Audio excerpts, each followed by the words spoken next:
आज हमारा हिस्ट्री है। पहला चैप्टर है यूरोप में राष्ट्रवाद।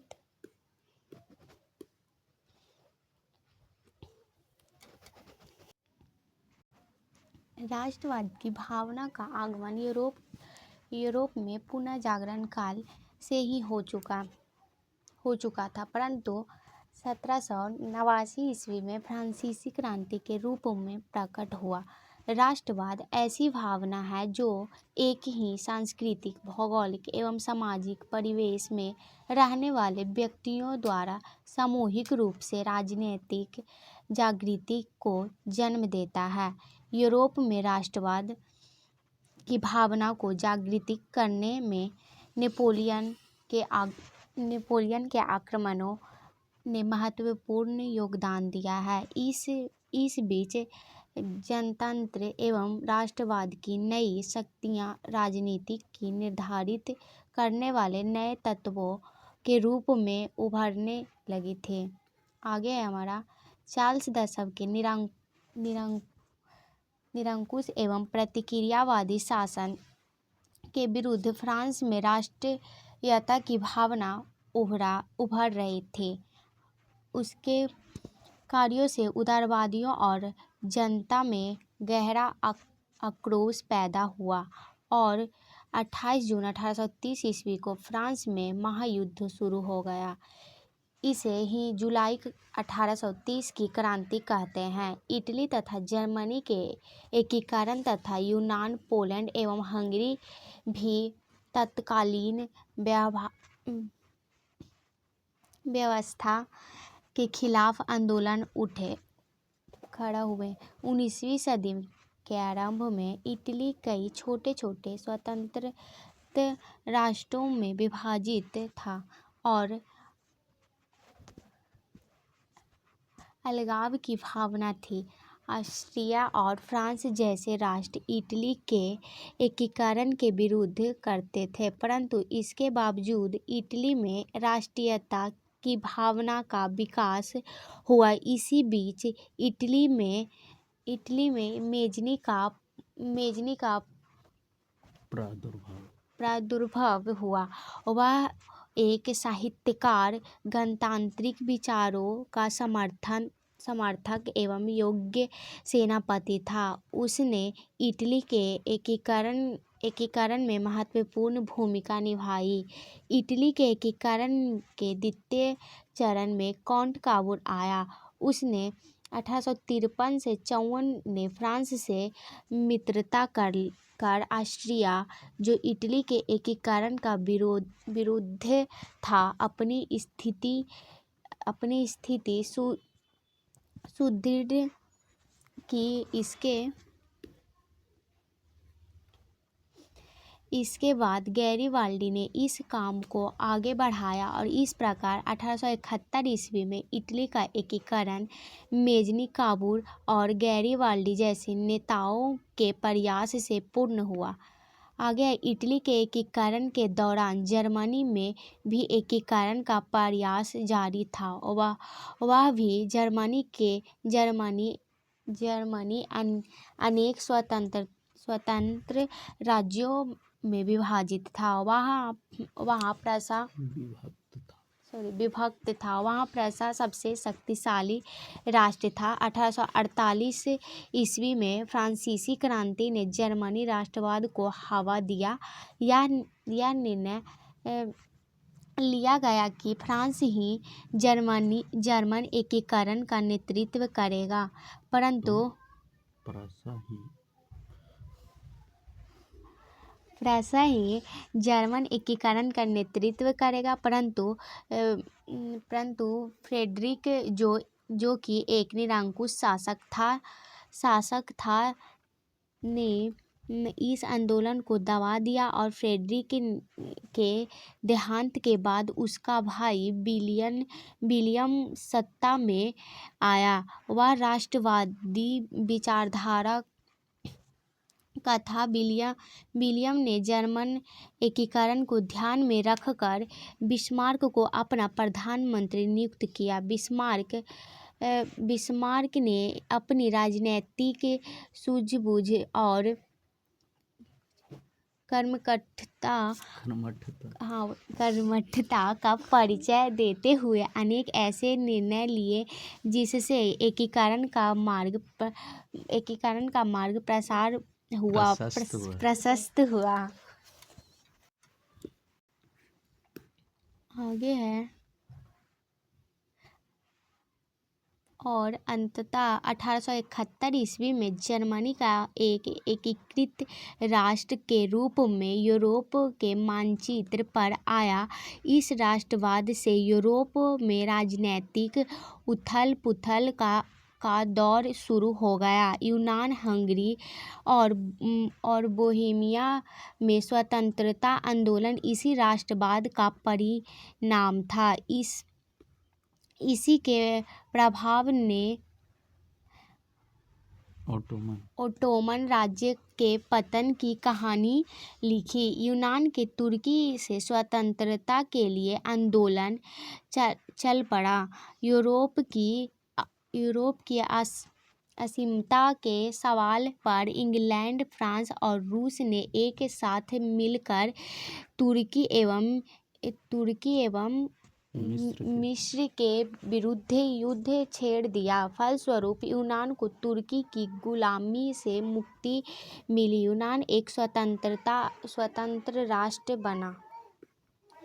हंगरी भी कैसे अछूता रहता, उस पर ऑस्ट्रिया का पूर्ण प्रभाव था। हंगरी में कोसुत तथा फ्रांसिस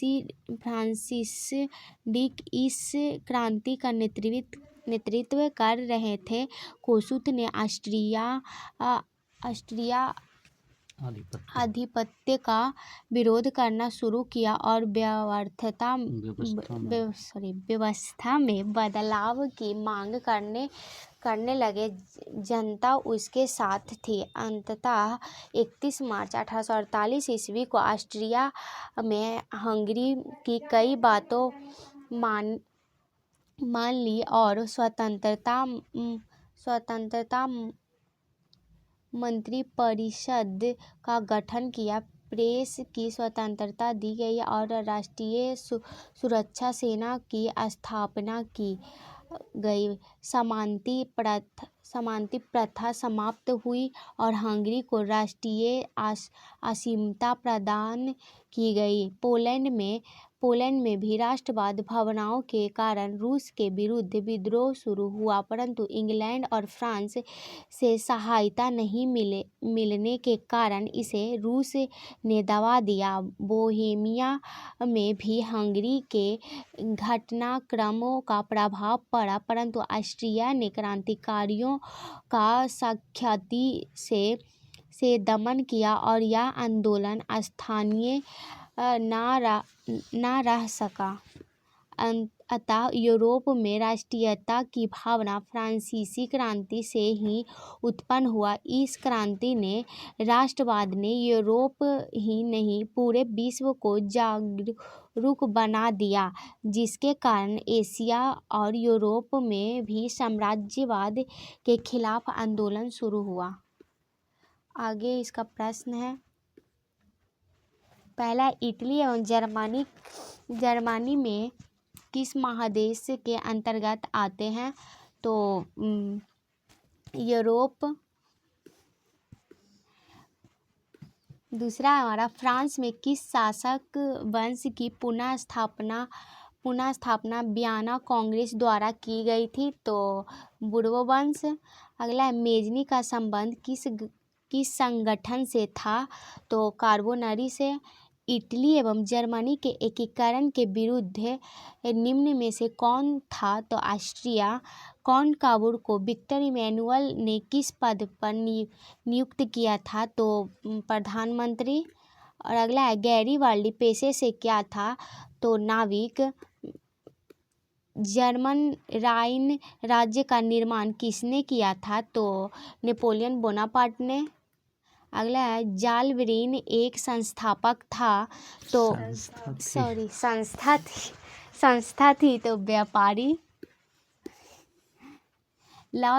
रक्त एवं लौ की नीति का अवलंबन किसने किया था? तो बिस्मार्क ने। चार्टिस्ट आंदोलन कहाँ संपन्न हुआ? तो इंग्लैंड में। आगे 11वां है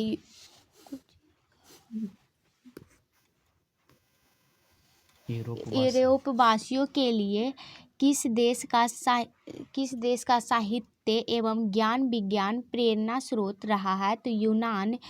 1829 ईस्वी की एड्रियानोपोल की संधि किस देश के साथ हुई थी? तुर्की के साथ।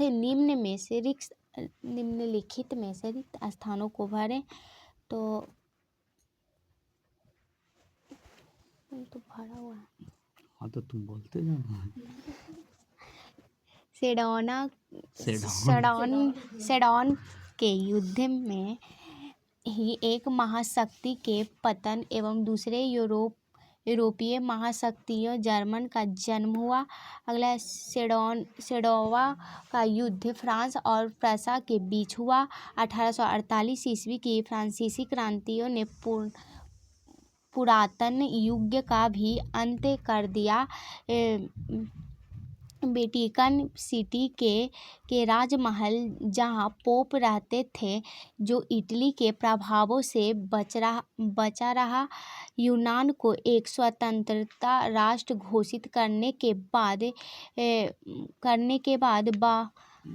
बवेरिया के शासक ओटो को वहाँ का राजा घोषित किया गया। हंगरी की राजधानी बुडापेस्ट। चलो इसको मिलान करना था तो यहाँ से गूगल पर लो। मेजनी का संबंध इटली से। और हीगेल एक दार्शनिक था। बिस्मार्क जर्मनी का चांसलर। और विक्टर इमैनुअल राजनीतिक। अगला वियना सम्मेलन 1814 से 15 ईस्वी तक। मेटरनिक का पतन 1848 ईस्वी। इटली का एकीकरण 1870 ईस्वी। और 1871 ईस्वी। और सेडौन युद्ध 1870 ईस्वी में हुआ। अगला है कोसुत का संबंध। हाँ,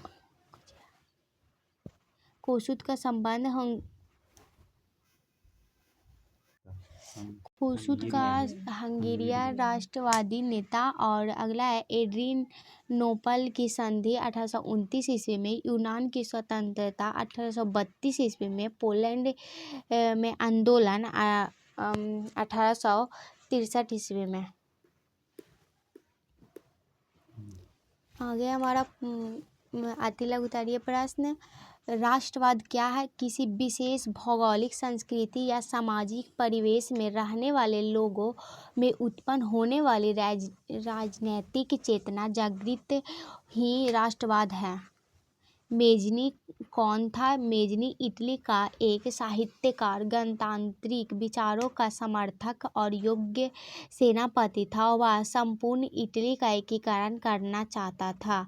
अगला, जर्मनी के एकीकरण की बाधाएं क्या थी? जर्मनी करीब 300 छोटे राज्यों में विखंडित था और उनमें राजनीतिक, सामाजिक तथा धार्मिक विषमताएं थी। राष्ट्रवाद की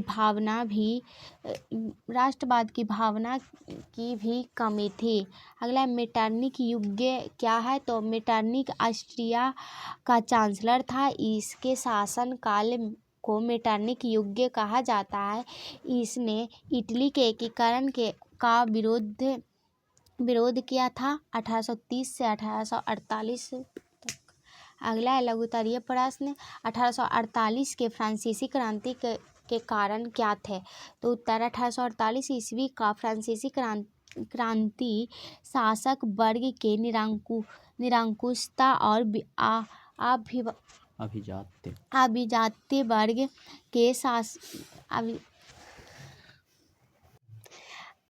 तानाशाही का परिणाम था। फ्रांसीसी जनता पर पुरातनपंथी विचारों पर एवं प्रतिक्रियावादी विचारों को थोपने का प्रयास किया था। फलस्वरूप मध्यम वर्ग जिसमें कि राष्ट्रीयता की भावना जागृत हो चुकी थी ने इसका विरोध किया और इस विरोध ने 1848 ईस्वी में एक आंदोलन के रूप में ले लिया, जिसे हम 1848 ईस्वी का क्रांति कहते हैं और इसके दूरगामी परिणाम हुए।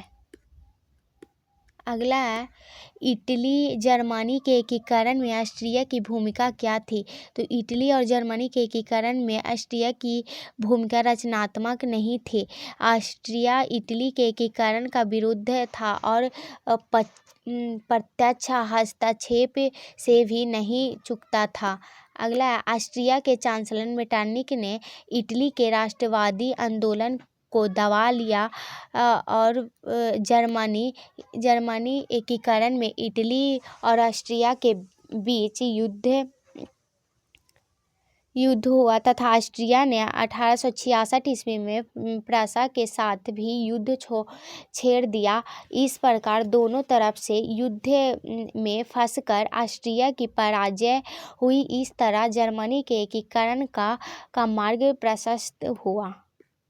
अगला, यूरोप में राष्ट्रवाद फैलने में नेपोलियन बोनापार्ट किस तरह सहायक है? यूरोप में राष्ट्रवाद फैलाने में नेपोलियन बोनापार्ट का अहम रोल था। जर्मनी में राष्ट्रवाद की भावना का घोर अभाव था, जिसके कारण एकीकरण का मुद्दा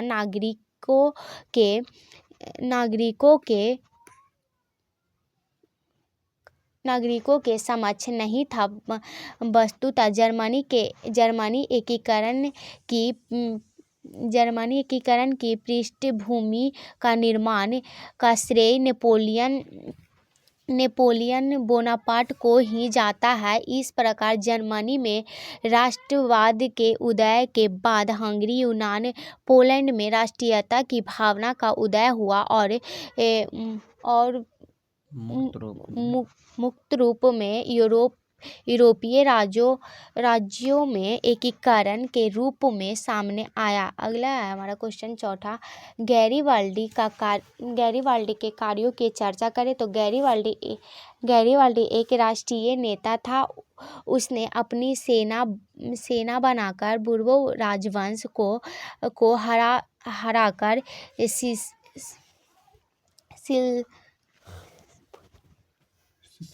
सिसिली तथा नेपल्स में अपनी सत्ता स्थापित की। गैरीबाल्डी ने रोम पर आक्रमण करने की योजना बनाई, लेकिन काबूल से भेंट होने पर इस योजना को त्याग दिया और दक्षिण इटली के शासक बनने का प्रस्ताव तब भी उसने अस्वीकार कर दिया। गैरीबाल्डी ने अपनी सारी संपत्ति राष्ट्र को सौंप दिया और साधारण किसान की भांति जीवन जीने लगा। इस तरह वह त्याग और बलिदान का प्रतिमूर्ति था। अगला है, विलियम प्रथम के बगैर जर्मनी का एकीकरण बिस्मार्क के लिए असंभव था। कैसे? तो विलियम प्रथम राष्ट्रवादी विचारों का पोषक था। उसने अनेक सुधार किए। फलस्वरूप जर्मनी के औद्योगिक क्रांति की हवा तेज हो गई। विलियम के प्रयासों से ही जर्मन राष्ट्रों को एकता के सूत्र में बांधने का प्रयास तेज हुआ। इस प्रकार विलियम के राष्ट्रवादी नीतियों और कार्यों के बाद ही बिस्मार्क जर्मनी का एकीकरण करने से सफल हो पाया। अगला है, दीर्घोत्तरीय प्रश्न, इटली के एकीकरण में मेजनी और काबूल और गैरीबाल्डी के योगदानों को बताएं। तो इटली के एकीकरण में जर्मनी, काबूल और गैरीबाल्डी तीनों यहाँ हमारा मेजनी, कावूर तथा गैरीवाल्डी तीनों का महत्वपूर्ण योगदान था। सर्वप्रथम मेजनी ने 1820 ईस्वी में इसके लिए प्रयास शुरू किया और एक गुप्त दल कार्बोनरी का गठन किया, जो कि राष्ट्रवादियों का दल था और छापामार शुद्धकर का एक गणराज्य और वह 2 बार ऑस्ट्रिया के शासकों से हार गया था। परंतु मेजनी के प्रयासों से इटली में राष्ट्र भावना का उदय हो चुका था। कावूर एक सफल कूटनीतिज्ञ एवं राष्ट्रवादी था। वह इटली के एकीकरण में सबसे बड़ी बाधा ऑस्ट्रिया को मानता था। इसके लिए उसने फ्रांस से हाथ मिलाया। कावूर ने अपने कूटनीतियों से इटली के एकीकरण को पूरे यूरोप के समस्या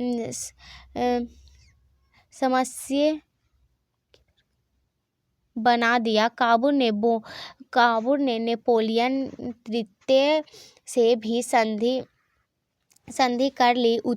उत्तर और मध्य इटली के जनता कावूर के समर्थक में एकीकरण के लिए प्रयासरत थी और इस प्रकार एक बड़े राज्य के रूप में इटली सामने आया। परंतु कावूर का ध्यान मध्य और इटली के एकीकरण पर था होने के वजह से दोनों में समझौता हो गया। परंतु तब तक राष्ट्रवाद चेतना अपनी चरम सीमा पर थी। इस प्रकार 1871 ईस्वी में इटली का एकीकरण मेजनी, कावूर और गैरीवाल्डी जैसे राष्ट्रवादी नेताओं का योगदान के कारण पूर्ण हुआ। अगला है जर्मनी के एकीकरण में बिस्मार्क की भूमिका का वर्णन करें।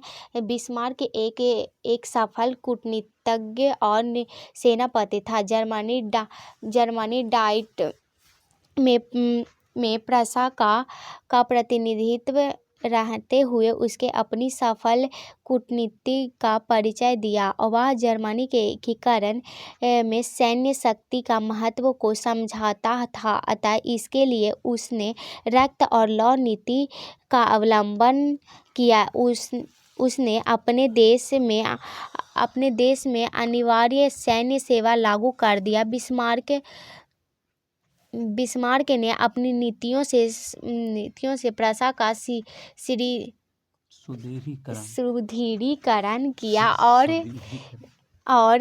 इस कारण प्रशा उस समय के सबसे मजबूत ऑस्ट्रिया से किसी मामले में कम नहीं था। बिस्मार्क ने इटली से संधि कर ऑस्ट्रिया से प्रभाव खत्म हो गया और जर्मनी एकीकरण का 2/3 कार्य पूरा हो गया। शेष के लिए उसे फ्रांस से युद्ध करना पड़ा और सेडौन की लड़ाई में फ्रांसीसियों की जबरदस्ता हार हुई।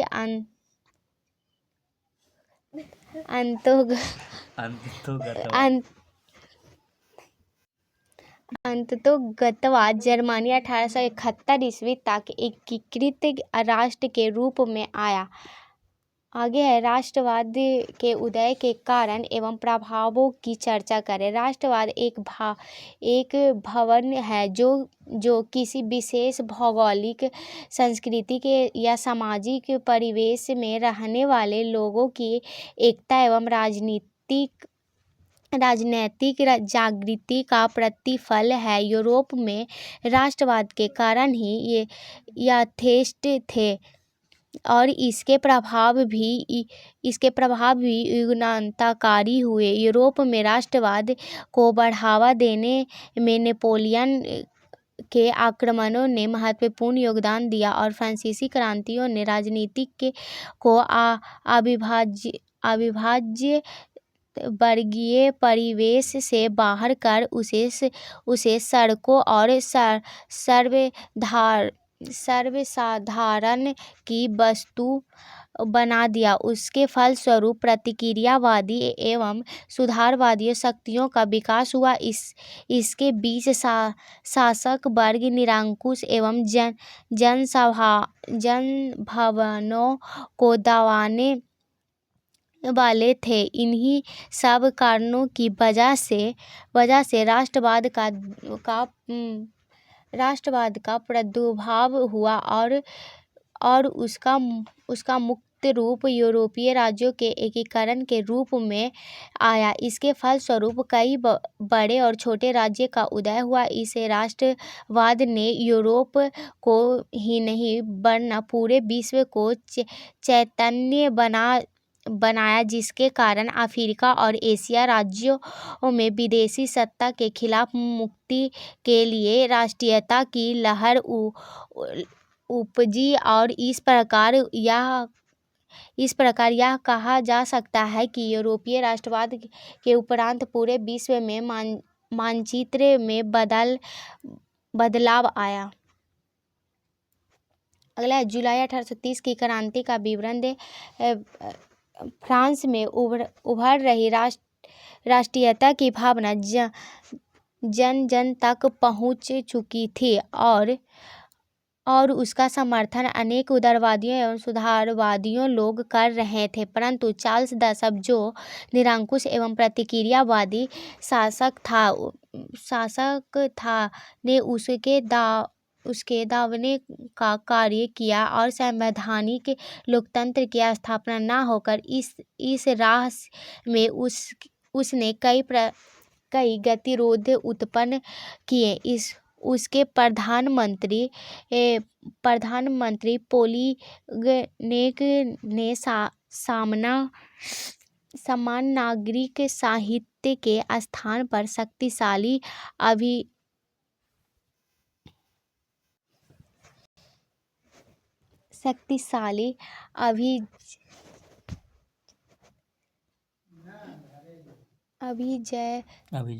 वर्ग की स्थापना की तथा उन्हें विशेष अधिकार प्रदान किए। उसके इस कार्य से उदारवादियों में पोलिगनेक के विरुद्ध 28 जुलाई 1830 को 4 अध्यादेशों के द्वारा उदार तत्वों का गला घोंट दिया। फलस्वरूप फ्रांस में 28 जून 1830 ईस्वी से गृह युद्ध आरंभ हो गया। इसे ही जुलाई 1830 ईस्वी की क्रांति कहते हैं। इसका प्रभाव पूरे यूरोप पर पड़ा और राष्ट्रीयता की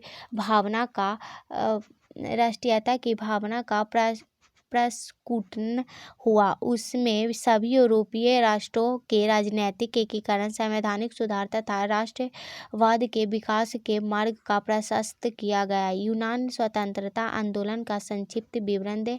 इसका उत्तर है यूनान का अपना गौरवमय इतिहास रहा है, जिसमें उसे पाश्चात्य का मुख्य स्रोत माना जाता है। यूनानी सभ्यता की साहित्यिक प्रगति, विचार, दर्शन, कला,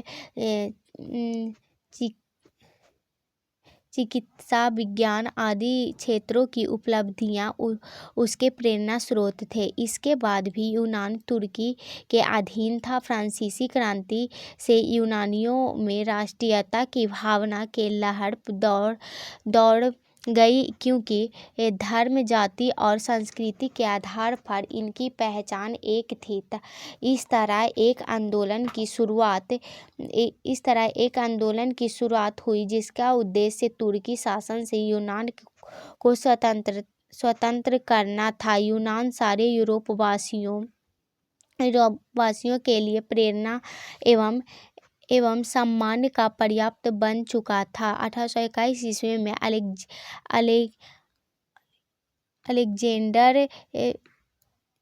अलेक्जेंडर चिपसिलटी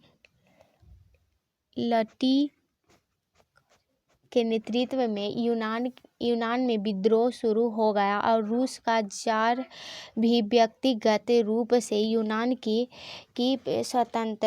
स्वतंत्रता के पक्ष में था। 1827 में लंदन में एक सम्मेलन हुआ जिसमें इंग्लैंड, फ्रांस और रूस ने मिलकर तुर्की के खिलाफ यूनान के समर्थन से संयुक्त कार्रवाई का निर्णय लिया। तुर्की के समर्थन में सिर्फ मिस्र था। युद्ध में तुर्की की सेना बुरी तरह से पराजित हुई, जिसके फलस्वरूप यूनान को स्वायत्तता देने की बात हुई। फलतः 1832 ईस्वी में यूनान को एक स्वतंत्र राष्ट्र घोषित किया गया और बवेरिया का शासक ओट्टो को राजा बनाया गया। आगे है राष्ट्रवाद के कारण यूरोप के मानचित्रों में अयोग्य बदलाव का अध्ययन करें। तो छात्र शिक्षक की मदद से स्वयं करें। अगला है शिक्षक। ये